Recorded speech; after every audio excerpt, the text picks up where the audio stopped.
ಈ ಬೆರಳಿನಿಂದ ಹಣೆಗೆ ಕುಂಕುಮ ಇಟ್ಕೊಂಡ್ರೆ ಧನ, ಜ್ಞಾನ, ಸಂಪತ್ತು ಹೆಚ್ಚುತ್ತದೆ ಮತ್ತು ದೀರ್ಘವಾದ ಆಯುಷ್ಯನ ನೀಡುತ್ತದೆ. ಹೌದು, ಕುಂಕುಮ ಇಟ್ಕೊಳ್ಳೋದು ಹಿಂದೂ ಸಂಪ್ರದಾಯದಲ್ಲಿ ಒಂದು ಮುಖ್ಯವಾದ ಆಚಾರ ವಿಚಾರ. ಮಹಿಳೆಯರು ತಮ್ಮ ಗಂಡಂದಿರ ಕ್ಷೇಮಕ್ಕಾಗಿ ಅವರು ಸೌಖ್ಯವಾಗಿ ಇರಬೇಕೆಂದು ಕುಂಕುಮ ಇಟ್ಕೊಳ್ತಾರೆ. ಇನ್ನು ಭಕ್ತರು ಪೂಜೆ ಮಾಡುವಾಗ ಕುಂಕುಮ ಇಟ್ಕೊಳ್ತಾರೆ. ದೇವಾಲಯದಲ್ಲಿ ದೇವರನ್ನ ದರ್ಶಿಸಿಕೊಳ್ಳುವಾಗ ತಿಲಕ ಇಟ್ಕೊಳ್ತಾರೆ.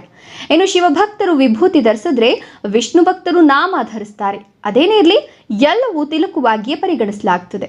ಇನ್ನು ಹಿರಿಯರು ಆಶೀರ್ವದಿಸ್ತಾ ಕೆಲವು ಸಂದರ್ಭಗಳಲ್ಲಿ ತಿಲಕ ಇಡ್ತಾರೆ. ತಿಲಕ ಇಡಲು ಬಹಳಷ್ಟು ಮಂದಿ ಬಲಗೈನ ಉಂಗುರ ಬೆರಳನ್ನ ಬಳಸ್ತಾರೆ. ಆದ್ರೆ ನಿಮ್ಗೆ ಗೊತ್ತಾ, ಇತರ ಬೆರಳುಗಳಲ್ಲೂ ಸಹ ತಿಲಕ ಇಟ್ಕೊಳ್ಬಹುದು. ಹಾಗಾದ್ರೆ ಯಾವ ಬೆರಳಿನಿಂದ ಹಣೆಗೆ ಕುಂಕುಮ ಅಥವಾ ತಿಲಕ ಇಟ್ಕೊಂಡ್ರೆ ಯಾವ ರೀತಿಯ ಫಲ ಸಿಗ್ತದೆ ಅಂತ ಒಂದೊಂದಾಗಿ ಈ ವಿಡಿಯೋದ ಮೂಲಕ ತಿಳಿಯೋಣ. ಅದಕ್ಕೂ ಮುನ್ನ ಶಾಸ್ತ್ರ, ಪುರಾಣ, ಸನಾತನ ಧರ್ಮದ ಆಚಾರ ವಿಚಾರಗಳ ಬಗ್ಗೆ ನಂಬಿಕೆ ಇದ್ರೆ ತಪ್ಪದೆ ಒಂದು ಲೈಕ್ ಮಾಡಿ. ಹಾಗೆ ನಿಮ್ಮ ಜೀವನದಲ್ಲಿ ಏನಾದರೂ ಬಗೆಹರಿಸಲು ಸಾಧ್ಯವಾಗದ ಸಮಸ್ಯೆಗಳು ಇದ್ರೆ ಇಲ್ಲಿ ಕಾಣ್ತಿರುವ ಗುರೂಜಿ ನಂಬರಿಗೆ ಕರೆ ಮಾಡಿ ಫೋನಿನಲ್ಲಿ ಪರಿಹಾರ ತಿಳಿಸಿಕೊಡ್ತಾರೆ. ಹೌದು, ನಮ್ಮ ದೇಹದಲ್ಲಿ ಒಟ್ಟು 13 ಜಾಗಗಳಲ್ಲಿ ತಿಲಕ ಇಟ್ಕೊಳ್ಬಹುದು. ಆದರೆ ಬಹಳಷ್ಟು ಮಂದಿ ಹಣೆಯ ಮೇಲೆ ತಿಲಕ ಧರಿಸ್ತಾರೆ. ಯಾಕಂದ್ರೆ ಆ ಸ್ಥಾನ ಮಂಗಳನದ್ದು. ಅವನಿಗೆ ಕೆಂಪು ಅಂದ್ರೆ ಇಷ್ಟ. ಹಾಗಾಗಿ ಕೆಂಪು ಬಣ್ಣದ ತಿಲಕವನ್ನ ಬಹಳಷ್ಟು ಮಂದಿ ಇಟ್ಕೊಳ್ತಾರೆ. ಹಣೆಗೆ ಕುಂಕುಮವನ್ನ ಹಚ್ಚುವ 2 ಪ್ರಮುಖ ಪದ್ಧತಿಗಳಂದ್ರೆ, ಮೊದಲನೆಯದಾಗಿ ಗೋಲಾಕಾರದಲ್ಲಿ ಕುಂಕುಮವನ್ನ ಹಚ್ಚೋದು.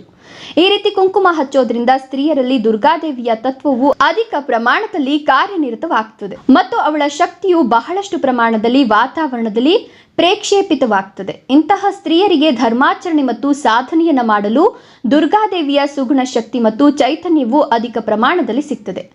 ಎರಡನೆಯದಾಗಿ ಜ್ಯೋತಿಯಂತೆ ಕುಂಕುಮದ ಉದ್ದ ತಿಲಕವನ್ನ ಹಚ್ಚೋದು. ಈ ರೀತಿ ಉದ್ದದ ತಿಲಕ ಹಚ್ಚೋದ್ರಿಂದ ಪುರುಷರಲ್ಲಿ ಶಿವಜ್ಯೋತಿ ಸ್ವರೂಪ ಶಕ್ತಿ ಮತ್ತು ಚೈತನ್ಯ ಅಧಿಕ ಪ್ರಮಾಣದಲ್ಲಿ ಕಾರ್ಯನಿರತವಾಗಿ ಅವರಿಗೆ ಧರ್ಮಾಚರಣೆ ಮತ್ತು ಸಾಧನೆಯನ್ನ ಮಾಡಲು ಶಿವನ ನಿರ್ಗುಣ ಶಕ್ತಿ ಮತ್ತು ಚೈತನ್ಯ ಅಧಿಕ ಪ್ರಮಾಣದಲ್ಲಿ ಸಿಗ್ತದೆ.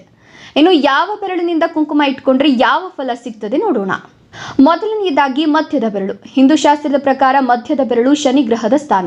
ಈ ಗ್ರಹ ನಮಗೆ ದೀರ್ಘವಾದ ಆಯುಷ್ಯನ ನೀಡುತ್ತದೆ. ಆದ ಕಾರಣ ಈ ಬೆರಳಿನಿಂದ ತಿಲಕ ಇಟ್ಕೊಂಡ್ರೆ ಆಯುಷ್ಯು ಹೆಚ್ಚುತ್ತದೆ. ಎರಡನೆಯದಾಗಿ ಉಂಗುರದ ಬೆರಳು. ಉಂಗುರದ ಬೆರಳಿನಿಂದ ತಿಲಕ ಇಟ್ಕೊಂಡ್ರೆ ಮಾನಸಿಕ ಪ್ರಶಾಂತಿ ಉಂಟಾಗ್ತದೆ. ಯಾಕಂದ್ರೆ ಆ ಬೆರಳಿನ ಸ್ಥಾನ ಸೂರ್ಯನದ್ದು. ಅವನು ನಮಗೆ ಮಾನಸಿಕ ಶಾಂತಿಯನ್ನು ಉಂಟು ಮಾಡ್ತಾನೆ. ಹಾಗಾಗಿ ಈ ಬೆರಳಿನಿಂದ ತಿಲಕ ಇಟ್ಕೊಂಡ್ರೆ ಮನಸ್ಸು ಪ್ರಶಾಂತವಾಗಿ ಇರ್ತದೆ. ಸೂರ್ಯನಲ್ಲಿರುವ ಶಕ್ತಿ ನಮಗೆ ಲಭಿಸ್ತದೆ. ಮೂರನೆಯದಾಗಿ ಹೆಬ್ಬೆರಳು. ಹೆಬ್ಬೆರಳಿನಿಂದ ತಿಲಕ ಇಟ್ಕೊಂಡ್ರೆ ದೈಹಿಕ ದೃಢತೆ, ಧೈರ್ಯ ಲಭಿಸ್ತದೆ. ಯಾಕಂದ್ರೆ ಆ ಬೆರಳಿನ ಸ್ಥಾನ ಶುಕ್ರನದ್ದು.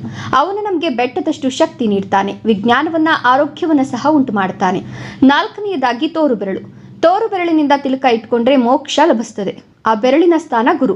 ಅವನು ಜ್ಞಾನವನ್ನ ಪ್ರತಿಪಾದಿಸ್ತಾನೆ, ಮೋಕ್ಷ ಉಂಟು ಮಾಡ್ತಾನೆ, ಸಮಸ್ಯೆಗಳಿಂದ ಹೊರಗೆ ಹಾಕ್ತಾನೆ. ಧನ್ಯವಾದಗಳು.